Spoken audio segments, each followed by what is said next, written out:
Assalamualaikum warahmatullahi wabarakatuh.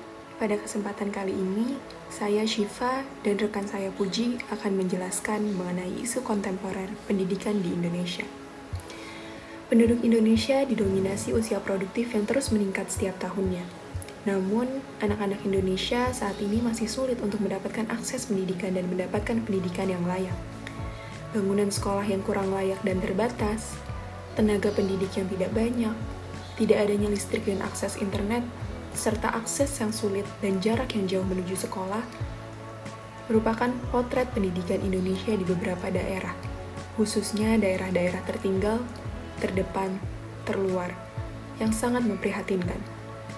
Ditambah, kondisi pandemi yang harus dihadapi Indonesia saat ini yang mengakibatkan seluruh pembelajaran secara tatap muka dihentikan dan digantikan dengan pendidikan secara daring. Hal tersebut nyatanya membuat pendidikan makin tidak bisa diakses bagi siswa dan siswi di daerah tersebut.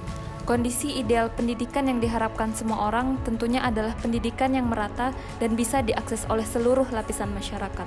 Pemerataan infrastruktur pendidikan dan juga ketersediaan jaringan juga perlu untuk digalakkan mengingat era digital keempat yang sudah semakin merebak di Indonesia. Tenaga pendidik yang rela berkorban karena kecintaannya terhadap negeri ini juga dibutuhkan agar pendidikan yang baik bukan hanya bisa diakses oleh masyarakat di kota-kota besar, tapi juga bisa diakses oleh anak-anak di daerah-daerah 3T. Hal yang perlu dibenahi selain hal-hal fisik yang secara kasat mata bisa dilihat adalah sistem pendidikan di Indonesia, khususnya pada tingkat dasar. Menurut kami, hal yang perlu ditekankan sedari dini adalah tentang pendidikan moral, nasionalisme, dan pendidikan agama.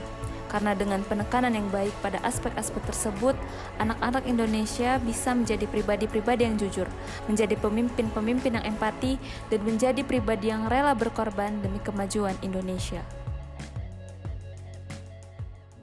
Strategi yang dapat dilakukan untuk mencapai kondisi ideal tersebut adalah yang pertama, perbaikan dan pemerataan infrastruktur baik dari segi bangunan pendidikan, sinyal internet, dan akses transportasi.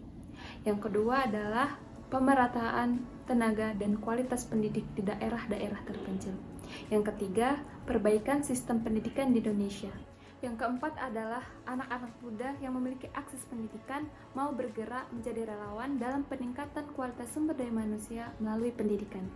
Dan yang terakhir, rakyat peduli terhadap pendidikan dan memberikan bantuan berupa dana kepada relawan-relawan yang membutuhkan. Berdasarkan analisis yang telah kami lakukan tadi, kami mendapatkan beberapa pelajaran. Sebagai rakyat Indonesia, kita seharusnya sadar bahwa kita memiliki potensi bonus demografi yang besar. Potensi tersebut bisa direalisasikan dan dimaksimalkan dengan berbagai upaya untuk meningkatkan kualitas SDM usia produktif untuk menjadi manusia yang lebih unggul dan berdaya saing. Salah satunya melalui pendidikan. Sistem pendidikan yang baik, pengajar yang mumpuni, fasilitas yang memadai adalah hal-hal yang dibutuhkan untuk mengubah potensi tersebut menjadi sebuah kekuatan.